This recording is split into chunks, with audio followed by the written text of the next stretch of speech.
Hello friends, आज मी घेऊन आली आहे तुमच्यासाठी विदर्भातील अगदी स्पेशल रेसिपी वरण वांगफळ।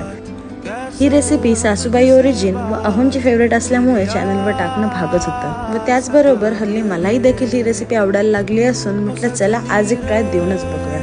तर घेऊन येत आहे तुमच्यासाठी आज एक युनिक स्पेशल विदर्भातली रेसिपी वरण वांगफळ।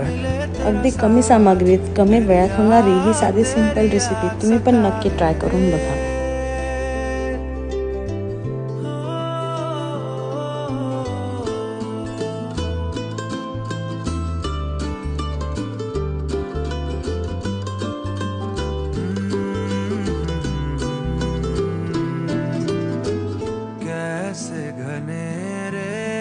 तुरीचे वरण, चटकमटक वांग्याची ठेचलेली भाजी व साजूक तुपाची धार या फळांची अजूनच चव वाढवते। तर मंडळी, अशाच युनिक रेसिपीजसाठी फॉलो करा मिसेस